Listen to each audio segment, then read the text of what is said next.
continuer avec notre enseignement sur le loi et leur mystère. Chaque loi a un mystère. Je parle de la loi. Le loi et leur mystère. Nous sommes déjà, parce que j'ai parlé, j'ai dit que dans cette loi de l'électricité, je vais parler même 2 fois ou 3 dimanches. Parce que Frère Branham, avant d'avoir un nouveau patron, c'est là où il a navigué longtemps. C'est pourquoi quand un pasteur n'a pas encore un nouveau patron et il fait quelque chose comme Pierre le faisait et Paul, peut-être faire des nattes et tout, tu verras que dans sa prédication, il ne manquera pas de parler beaucoup sur ce qu'il faisait. Alors, Branham a navigué beaucoup dans faire les lignes électriques, réparer, installer. Alors, c'est pourquoi il a beaucoup parlé sur la loi de l'électricité. Je parlais de ça le dimanche passé. Et aujourd'hui, je vais parler encore. Je pense que je termine avec la loi de l'électricité l'autre dimanche. Parce qu'il y a beaucoup de points. Parce que nous avons vu que l'électricité existait. Depuis que le monde était monde, l'électricité était là. Mais il a fallu que Dieu préordonne quelqu'un qui va le découvrir. Ça ne devait pas être n'importe qui. Et ça ne devait pas être tout le monde. C'est pourquoi j'avais dit, chacun sur la terre a quelque chose à faire avec le Seigneur. Nous ne sommes pas égaux. Non. Ne pense pas que de la manière où je conduis mon église, et toi tu vas conduire ton église. Non. Tu ne peux pas me remplacer. Et tu ne me remplaceras jamais. Et je ne te remplacerai jamais. Et tu ne remplaceras jamais la femme de l'autre. Et la femme de l'autre ne remplacera jamais ta femme. Et tu ne remplaceras personne. Il a fallu Franklin pour découvrir l'électricité. Et lui ne pouvait pas aller loin avec ça. Quelqu'un d'autre a récupéré cela. Il a fait de grandes choses avec ça. Parce que nous avons vu avec vous. On me dit, si tu es dans le noir, très noir, tu peux te mettre là-bas, sachant que l'électricité est là, et crier l'électricité. Je sais que tu es là. La science témoigne que tu es là où je me retrouve. Mais je suis dans le noir. Alors comme je sais que tu es ici, alors éclaire maintenant pour me faire sortir. Branham dit ça ne peut pas marcher. Ça peut marcher seulement si tu travailles selon la loi de l'électricité. C'est pas crier. Non. Beaucoup de gens aujourd'hui se retrouvent avec le message qui est la grande électricité. Ils crient.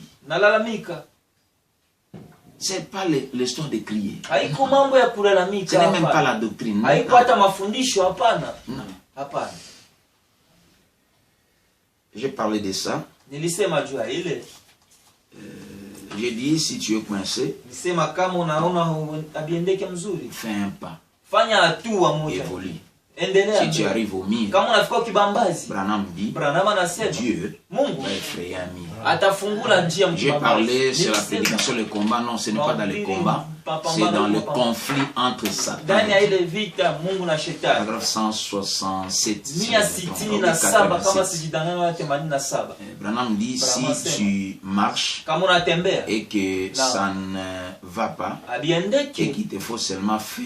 Laissez-moi lire ça parce que quand j'ai donné cette référence et après la prédication, quelque chose m'est revenu.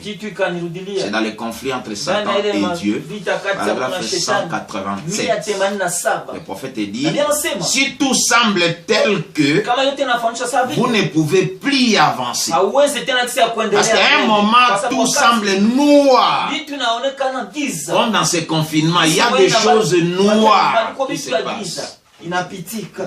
passent. J'ai beaucoup eu des messages d'autres pasteurs, ils t'appellent, ils disent pasteur, bon, je ne sais pas dire. Il est dans le confinement, moi aussi j'ai fait le confinement. Mais merci. Parce que si quelqu'un t'appelle pour te demander quelque chose, cela veut dire qu'il te porte au cœur. Il ne sait même pas que tu y en as. Mais quand tout semble noir, là où tu ne sais pas marcher, Branham dit si il te reste un pas, et si tu fais ces pas-là, tu es coincé au milieu. Branham dit fais ces pas-là, reste au milieu. Tu verras ce que le Seigneur fait. Il dit, s'il semble que tu ne peux qu'avancer d'un seul pouce, avance d'un pouce. Et si vous arrivez au milieu, restez là jusqu'à ce que Dieu effraie un passage à travers. Reste là, ne te lamente pas, ne t'embrouille pas. Laissez-moi lire la Bible. Je suis dans Jean 8. Parce que nous parlons de connaître quelque chose. Si vous connaissez cela, ça va vous affranchir. Jean 8, verset 32. La Bible dit ceci. Dans Jean 8, la Bible dit, vous connaîtrez la vérité et la vérité vous affranchira. C'est cette vérité que je vais parler maintenant sur la loi de l'électricité. Il y a une loi. Nous avons parlé de ça le dernier point de dimanche passé. Nous avons vu que vous pouvez savoir que l'électricité est là, mais ça doit passer par ce qu'on appelle le générateur. C'est un appareil qui sert à engendrer, à produire, à faire naître. C'est là où j'ai parlé des hommes de Dieu. Parce que parfois si on ne sait pas démontrer ce que tu es, de la manière où Dieu t'a appelé, c'est là où les gens se limitent. Frère, ne me donnez pas vos témoignages, frère. On n'a pas besoin de vos témoignages. Parle-nous de Branham. Ça, c'est comme si tu veux dire aux gens, frère, parle-nous de Inga. Parle-nous de Inga, frère. Ne nous parlez pas des cabines de Matete. Ne nous parlez pas des cabines d'Enjili. Est-ce que les cabines d'Enjili vont me faire quoi, moi? Moi, je vais avoir le courant à partir de Inga. Ça ne peut pas marcher. Il y a une loi. Quand Dieu descend dans la totalité, parce que nous avons vu dans la prédication, le confinement et la propagation, nous avons vu que la différence c'est que pour le monde, pour la médecine, pour éviter la maladie, il faut confiner les gens pour que le virus ne se propage pas. Mais pour Dieu, quand Dieu se confine, la propagation commence. C'est ce qui s'est passé quand il s'est confiné au début. Et à un moment, il s'est propagé. Quand il s'est confiné en Jésus, le jour de la Pentecôte, il s'est propagé. Et cela est passé aux âges de l'Église. Et le prophète dit à la fin, s'il n'y a pas le levain, cela amène encore la plénitude. Dieu se confine encore de nouveau. Et à partir du quartier général, il doit y avoir des gens qui sont fidèlement enseignés. C'est là où nous avons Quand vous mettez un électricien qui n'était pas fidèlement enseigné, il va faire les courts-circuits. Et à partir des courts-circuits, tu penses non, il fallait seulement qu'il mettons le courant. Tu vois, non, l'installation est mauvaise. Tu as fait le choix d'un électricien qui n'a pas maîtrisé. Je devance déjà parce que je vais parler le point qui suit ici. Je vais parler comment maîtriser. On doit découvrir l'électricité. On doit le maîtriser pour savoir maintenant les canaliser. Quand on ne sait pas faire ça, tu vas pas aller. Il faut, laissez-moi lire ça. Montrez-nous les pères. Nous sommes... j'avais terminé, j'avais arrêté les dimanches passés. Paragraphe 33, montrez-nous les pères du 22 avril 56. Eh bien, si vous vous tenez au milieu d'un grand bois une nuit, ici sur la montagne, et que vous disiez, électricité, je suis perdu ici, je n'arrive pas à rien voir.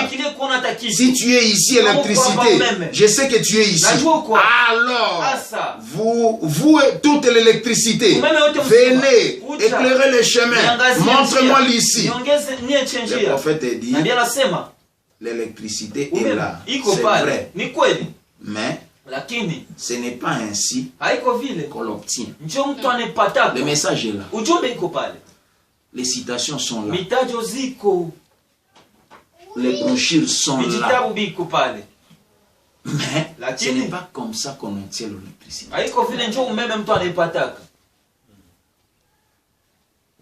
Je vais chercher cette citation pour que je lise ça le dimanche passé. Si vous voulez être sauvé, il faut un homme de Dieu pour vous expliquer le salut. Si vous voulez être guéri, il faut un homme de Dieu pour vous expliquer comment être guéri. Ça c'est vrai. C'est très important. C'est pourquoi moi j'aime prêcher. Prêche-moi le message comme ce vieux papa l'avait prêché. Frère Branham, il a commencé à l'éternité. Il a traversé les âges. Il est allé à l'éternité. Si vous voulez prêcher les gens, Pasteur Aaron, prêche les gens, commence à l'éternité. Descends, amène-les à Jérusalem. Ne te limite pas là-bas. Amène-les à Kentucky. Et ramène les gens. Si tu es à Kinshasa, ramène les gens à Kinshasa. Si tu es à New York, ramène les gens à New York. Si tu es à Goma, ramène les gens à Goma. Parce que... Ça c'est vrai. Frère, ne nous parle pas. Parlez-nous de Branham. Parce que vous savez que Branham est saint. On peut trouver l'erreur dans Branham.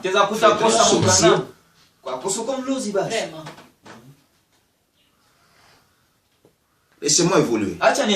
Il dit, vous devez travailler suivant la loi de l'électricité. Et c'est vrai. Si cette électricité est attirée là, si cette électricité est attirée là, qu'elle passe par un générateur pour produire de la lumière, elle va éclairer le chemin pour vous montrer l'ici. Ça doit passer par un générateur. Ça, c'est vrai. Des hommes fidèlement enseignés. Et les prophètes les appellent les auxiliaires du messager. Les aides du message. Ils ne peuvent pas seulement tourner le dos comme les messagers. Parce que ça, c'est un ministère à part. Mais ces gens-là, ils sont capables à démontrer l'éclairage. Amen. 34, il dit, c'est pareil avec Dieu. Il y a ici des hommes malades. Ils se meurent ici. Les médecins ne peuvent rien faire pour lui. Mais il ne peut juste crier. Mais il ne peut pas juste crier. Jésus, je veux que tu viennes me guérir et dire, je vais faire ceci. Ça ne marchera pas. Vous devez travailler selon les lois de l'esprit. C'est vrai, vous voyez. Alors, vous devez travailler selon les lois de Dieu. Or, les lois de Dieu, Dieu appelle les anciens. Ils vont prier pour vous. Et frère Branham va prier. Il dit, si les choses ne marchent pas, ne va pas vers le pasteur. Non. Il dit, ramène-le dans ta maison. Ramène-le, passer par là que j'ai terminé le dimanche passé. Si quelqu'un a l'Ebola, vous le ramenez à la maison. Chez vous, toute la maison sera contaminée d'Ebola. Si quelqu'un a le corona, vous l'amenez à la maison. Il va contaminer toute la maison. Si c'est un homme de Dieu qui a Dieu en lui, vous l'amenez dans votre maison, frère, il va contaminer la maison de Dieu. Toute la maison sera contaminée par Dieu. Ça c'est vrai. Merci ma femme, c'est profond. Très profond. Très profond. On doit suivre la loi de l'électricité pour que les choses soient à leur place. Or, la loi de l'électricité, pour commencer, c'est l'amour. C'est là où ça doit commencer. Même pour suivre Dieu, ça doit commencer par l'amour. Parce qu'il y a des épreuves, il y a des difficultés, il y a des choses qui arrivent. Là où tu peux te poser des questions. Est-ce que je suis un fils de Dieu? C'est pourquoi je vous ai dit, ce n'est pas en vain. J'avais commencé sur la loi des contrastes, la loi des oppositions. Parfois quand on suit Dieu, il y a de l'opposition.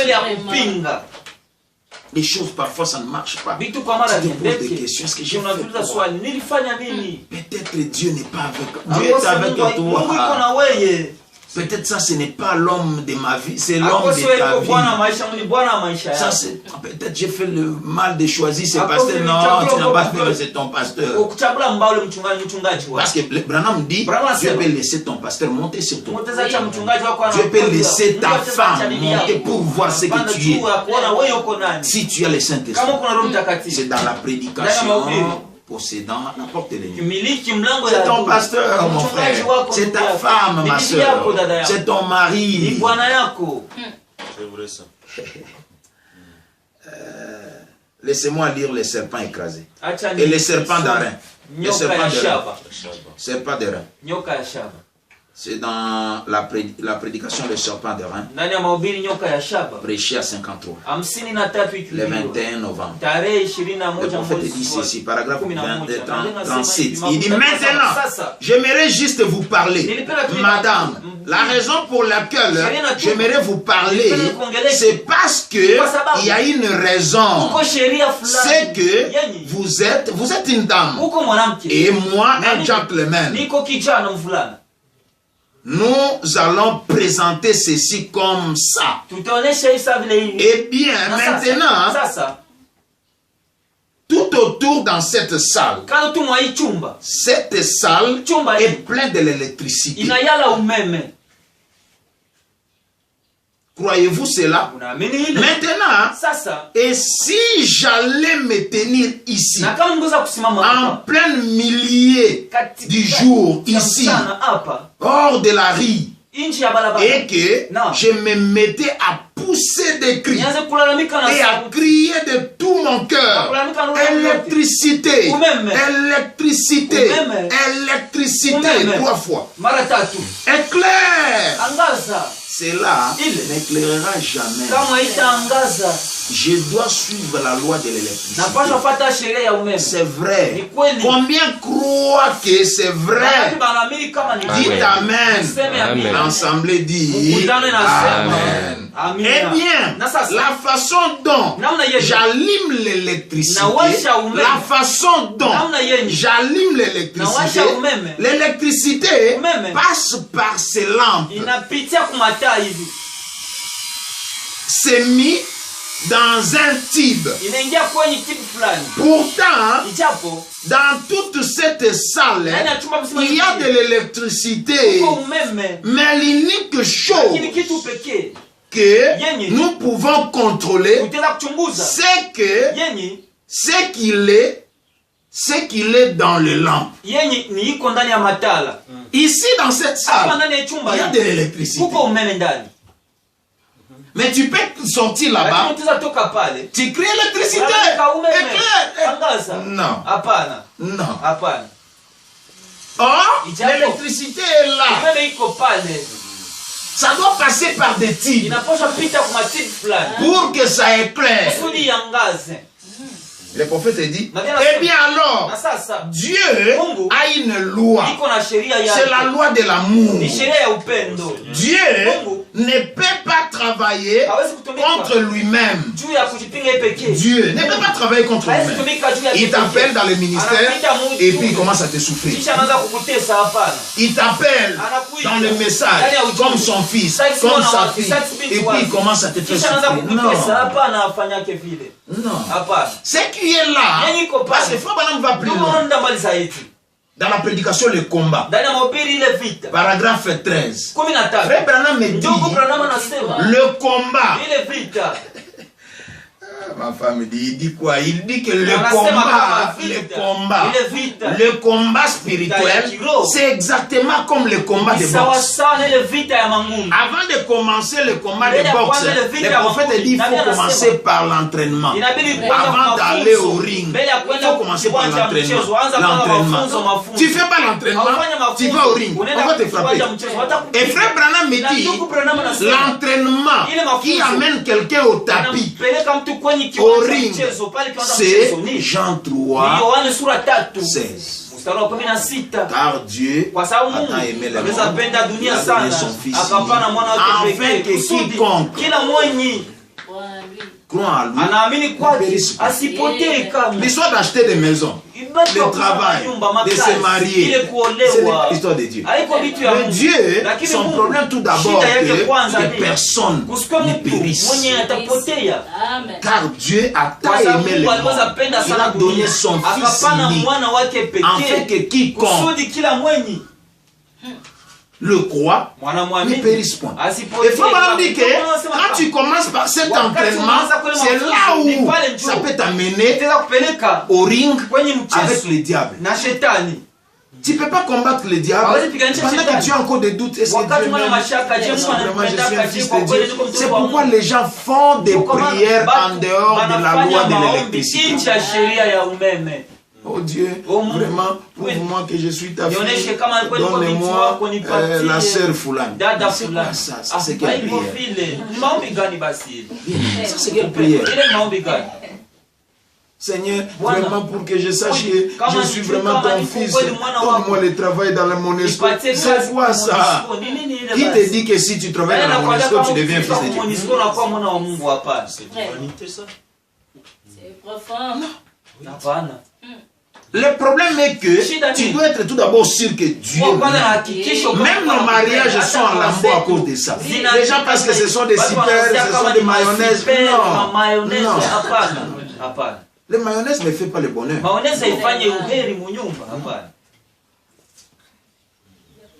Je vais travailler sur le problème des dots. Pour voir un peu, je vais chercher un peu beaucoup de citations. Le papa de Branham le prend en main, son beau-père. Je vais travailler Branham, c'est ces choses. J'ai déjà étudié que tu es un garçon.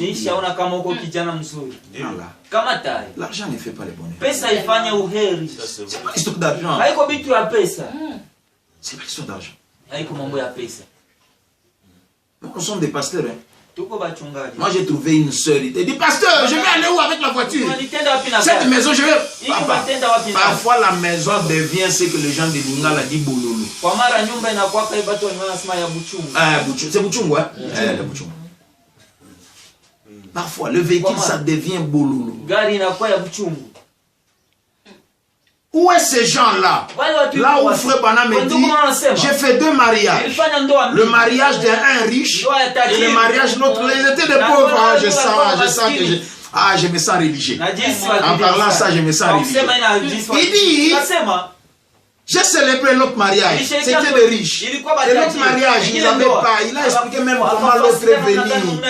Je pense que c'était le mariage de confinement. Là, il est venu. Ils étaient à 2 avec sa femme. Frère Branham avec un pantalon, cette femme-là avec une robe. Frère Branham a célébré le mariage.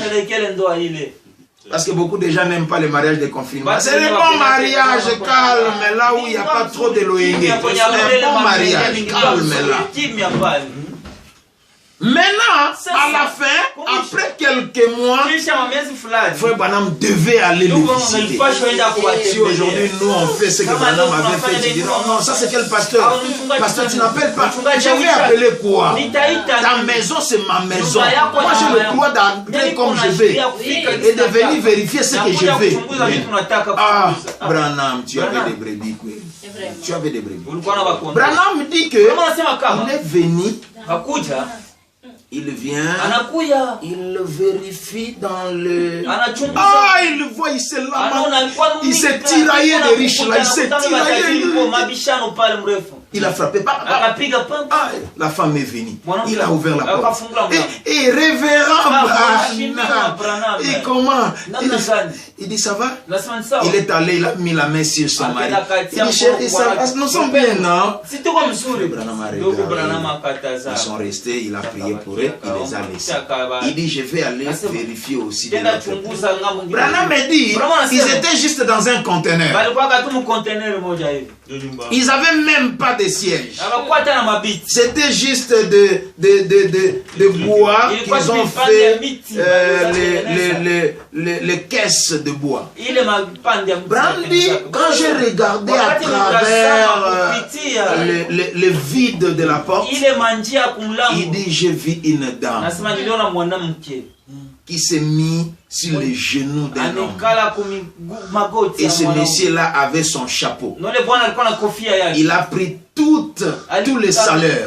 Il a versé dans il a versé dans les chapeaux. Il dit, chérie, c'est tout ce que j'ai amené. On fait quoi? On enlève tout d'abord la dîme. Et puis, il dit, chérie, j'ai trouvé une robe jolie pour toi. Et sa femme dit, non, toi, tu ne t'es donné tant, tu n'as pas des habits, il faut que tu dises, non, toi. L'argent ne fait pas les bonheurs. C'est pas l'argent. C'est pas l'argent. Il dit ceci. Eh bien, alors, Dieu a une loi. Et cette loi est l'amour. Dieu ne peut pas travailler contre lui-même. Est-ce que je peux trouver cette citation de Combat? Je vais lire ça ici. Laissez-moi lire ça. Combat, paragraphe 13. Prêcher à 60. Je ne suis pas un pasteur d'épater les gens. Je suis un pasteur qui veut aider quelqu'un qui est dans les problèmes, comme un plein de réserves. Je n'ai pas de problème. D'ailleurs, j'ai peur des prédications comme ça, de mettre sur de YouTube. Ce sont des prédications que les gens cherchent des mots. De bonnes paroles. Parfois j'ai peur quand on me filme. Parce que je ne sais pas mettre des mots à la place qu'il faut. Il dit ceci, par exemple, il dit, eh bien, l'entraînement au combat se compare parfaitement à l'entraînement du boxe.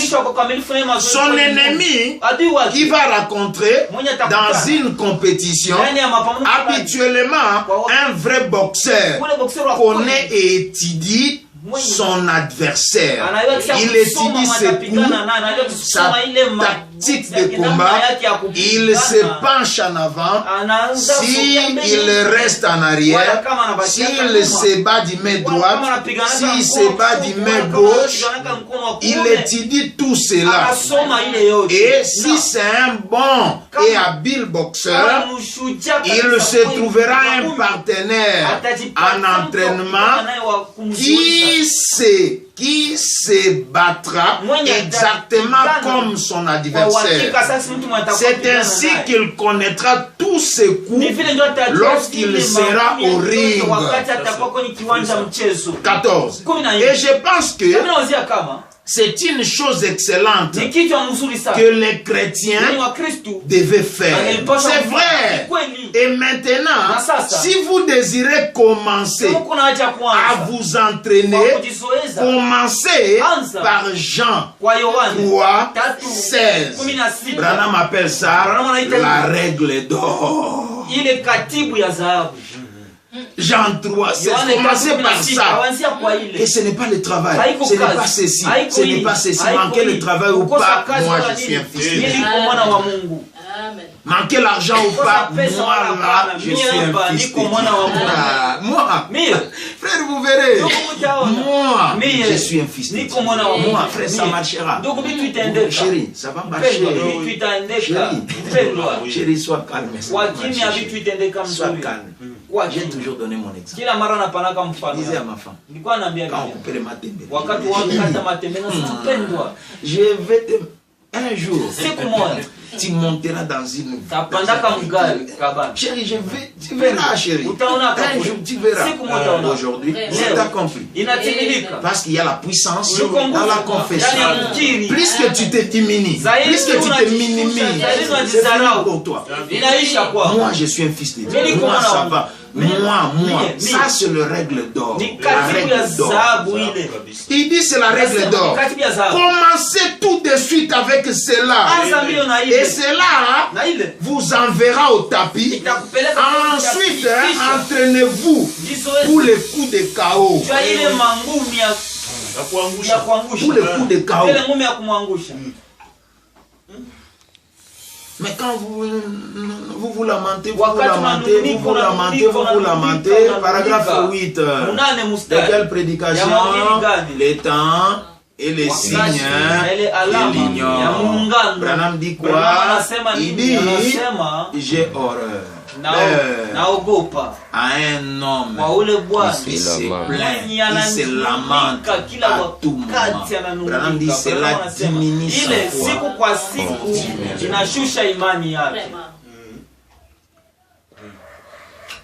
Il y a la loi. Il dit la loi c'est la loi de l'amour. Il dit Dieu ne peut pas travailler contre lui-même. Non, il ne travaille pas contre lui-même, Dieu. Alors, Dieu ne peut pas travailler contre lui-même. Si vous aimez Dieu correctement, si vous aimez Dieu correctement, alors je vais témoigner la vérité au sujet de Dieu. Si je l'aime, j'ai une femme ici, dans cette salle. Dieu sait combien je l'aime. Eh bien, vous savez, tout bien, en tout, ça sera pour ma femme. Si j'aime ma femme, tout ce que j'ai, ça sera pour lui. Si Dieu t'aime, tout ça sera pour toi. Mets-toi dans ta tête que Dieu t'aime. Si tu es convaincu que Dieu t'aime, tu vas intimider le diable et il saura que ce monsieur sait que Dieu l'aime. Comme Dieu l'aime, il sait aussi que tout ce que Dieu a, c'est pour lui. Alors moi, diable, je ne sais pas. Mais si tu doutes, est-ce que Dieu m'aime? Est-ce que je suis un fils de Dieu? Est-ce que je suis? Les gens vont plus loin de faire des prières. Seigneur, vraiment, si vraiment Branham c'est ton serviteur. Frère, tu ne sais pas que Branham c'est le serviteur. Bien aimé, tu ne sais pas que Branham. Toi, tu ne sais pas. Seigneur, vraiment, prouve-moi pour que je sois guéri, Seigneur. Prouve-moi que la nuée est descendue. Toi, tu sais que la nuée est descendue. La nuée est descendue. Travaille selon la loi de l'éthique. Comprends que Dieu t'aime. Malgré les difficultés, malgré les problèmes, Dieu t'aime. Il dit ceci. Tout est pour ma femme. Vous le savez, assurément. Juste comme votre mari le ferait vis-à-vis de vous. Et bien maintenant, si vous aimez Dieu, alors ma confiance devient parfaitement en lui. C'est perfectionnant au fur et à mesure que je l'aime. Au fur et à mesure qu'on aime Dieu, la confiance se perfectionne. Non, j'aime le Seigneur. Malgré ce qui se passe, moi j'aime le Seigneur. Malgré ce qui arrive, moi j'aime le Seigneur. Et quand tu pries, tu dis Seigneur, tu sais que je t'aime. Stabilise seulement ma foi, Seigneur. Les moments que je traverse, ce sont des moments difficiles. Mais merci, parce que toi, Seigneur, tu sais que je t'aime. Ça, c'est vrai.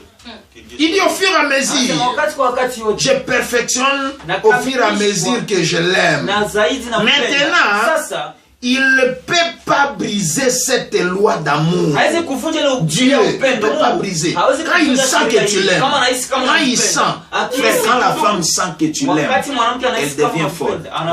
Quand l'homme sent que tu l'aimes, il devient folle. Un frère m'a dit, l'une de mes brebis, il m'a dit ceci. Il dit, vieux, on se faisait du mal nous-mêmes. Quand il nous a prêché sur le travail des femmes, comment frère Branham torchonnait pour sa femme, comment frère Branham faisait ceci et ceci. Quand il nous a prêché ceci, pasteur, ma femme a eu des problèmes. 2 semaines, c'est moi qui faisais le fou. Il dit, pasteur, elle est devenue comme folle. J'ai vu ma femme m'aimer beaucoup. J'ai compris que c'est moi-même qui m'a voué pour rien. Les gens pensent que quand il est de sa femme, frère, Branham, c'est vrai. Je comprends ce qu'il a dit, qu'un prophète n'est pas seulement un voyant, mais c'est celui qui révèle la parole écrite par sa propre vie. La manière de vivre de Branham, c'est ça la parole. C'est ça la parole. Il dit, plus que à mesure que Dieu sent que tu l'aimes, il ne peut pas briser cette loi d'amour. Dieu ne peut pas. Quand la femme se sent en sécurité, la femme se sent qu'on l'aime, frère, elle va créer des soupes, des loubous, de ceci. Elle va faire tout. Mais quand la femme sent qu'elle s'aime pas aimer, elle va se baser dans ce qu'on parle la soumission. La soumission. Il est aussi il doit tabakilia tu ne va pas tenir. Lakini hata va se soumettre. Atati yako unasema hivi anati fanya hivi anafanya hivi. Mais quand elle se sent, wakati anajihisi, alors elle ne peut pas briser. Dieu aussi, quand Dieu sent que tu l'aimes, quand il sent que tu l'aimes, parce que beaucoup de gens sont en train de souffrir aujourd'hui parce que Dieu le fait passer par l'étude de l'adoption. Oh my! Nous sommes dans l'âge de l'adoption. Aujourd'hui, frère, les moments difficiles que tu traverses, ça peut être parce que Dieu te prépare pour l'adoption.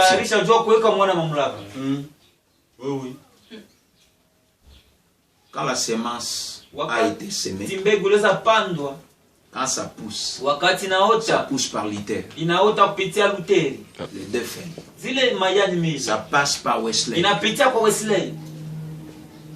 Ça passe par les pentecôtistes. Le Calvin, les autres. Et ça vient dans Malachie 4. Que ça soit les graines comme principe. La justification, la sanctification, le baptême du Saint-Esprit et l'adoption. Nous sommes au temps de l'adoption. Et pour être adopté, dans des souffrances, dans des difficultés, pour voir. Et quand les épreuves arrivent à la fin, Dieu te fait monter. Et c'est le temps dans lequel peut-être nous traversons. Il dit, maintenant, il ne peut pas briser cet amour. Vous voyez, parce que cela est dans mon cœur.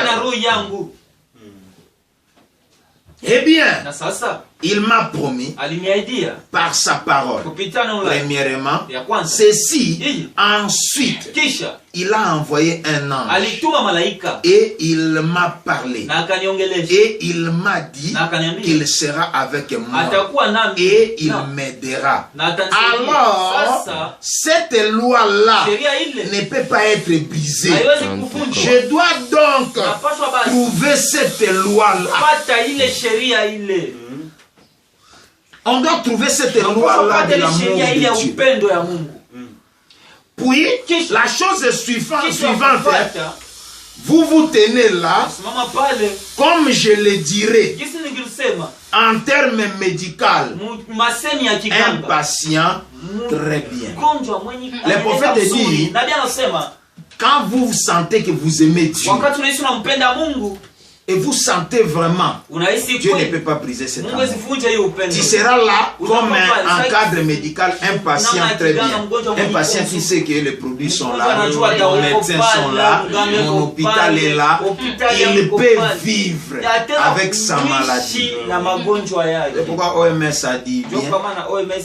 Il a dit, vous devez apprendre à vivre avec cette maladie.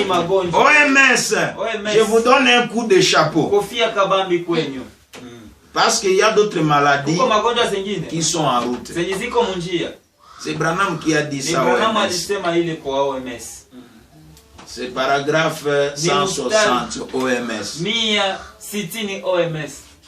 De la prédication, la tempête qui approche. Oh, les gens de l'organisation, Branham a prophétisé beaucoup de choses sur vous. Vous allez avoir beaucoup d'argent. Il faut aimer Branham. Il nous a révélé quelque chose de bien. Il a dit que les maladies sont en route, que la médecine ne peut pas arrêter ça. Et dans RFI, du 15 avril, si je ne me trompe pas, ils ont dit que la radio RFI, ils ont dit qu'il y a 140 virus qui sont en mutation. Des animaux vers les hommes. On doit apprendre comme un bon patient qui est à l'aise. Tu sais que Dieu t'aime. Tu dois rester à l'aise. Il y a les gens qui ont des virus, de VIH et tout. Ils sont à l'aise, tu ne sauras même pas qu'il est malade. Il a appris à vivre avec ça.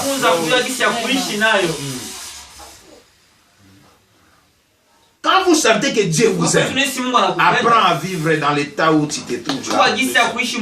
Tu verras comment Dieu, la lumière de l'électricité va éclairer. Laissez-moi continuer. Il dit très bien, maintenant, si Dieu m'a envoyé, comme un sarment d'un arbre, pour faire quelque chose pour vous à cet arbre. Si vous êtes une chrétienne, eh bien, alors, il m'a envoyé faire quelque chose pour vous. Il devra y avoir un contact que je devais avoir avec vous.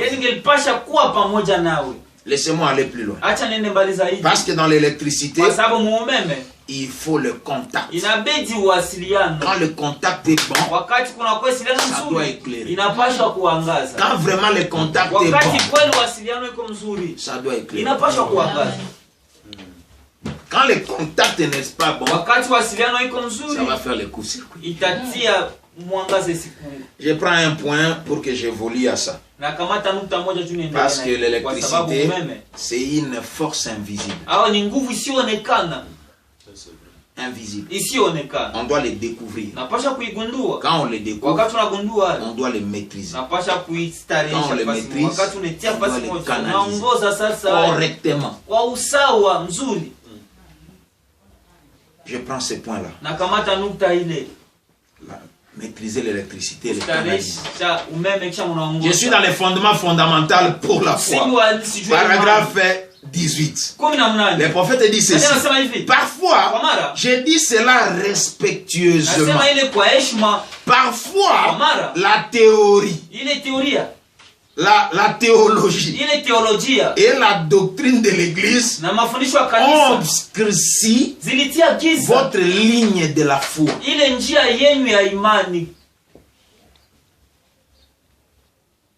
Il y a beaucoup de courts-circuits à cause de beaucoup de théologie et beaucoup de doctrines de l'Église. Telle chose est arrivée pendant que ce n'est pas encore arrivé. Telle chose va arriver pendant que c'est déjà arrivé. Telle chose sera comme ça pendant que c'est accompli. Trop de doctrines, trop de ceci, trop de ceci. Ça embrouille. Je ne vais pas toucher le point de doctrine. Mais trop de choses. Comme Branham dit, il y a des enseignements qui ne devaient pas exister. Il dit parfois, je dis cela respectueusement. Parfois, la théologie et la doctrine de l'Église ont obscurci votre ligne de foi. Cela a obscrit votre ligne au point qu'on ne vous enseigne que des choses. On vous enseigne que ces choses ne peuvent pas être. Et cela a mis l'obstacle sur les chemins.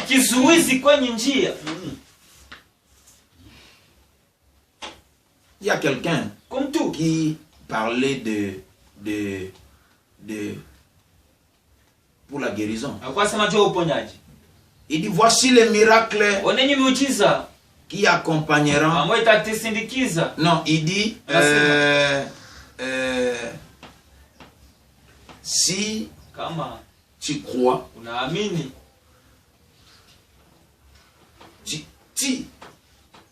si au singulier. On dit ça Branham.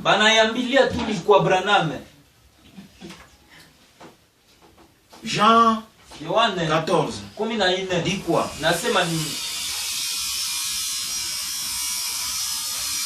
ça dit quoi?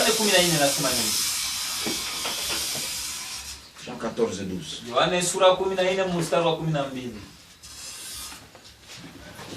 Une citation que vous parlez à tout moment. Ça dit quoi? Hein? Celui qui croit en moi fera aussi les œuvres. Oui. Celui qui croit. On ne peut pas dire à tout le monde. Celui qui croit, il fera les œuvres. C'est Branham. Vous dites des choses qui empêchent les gens à aller plus loin.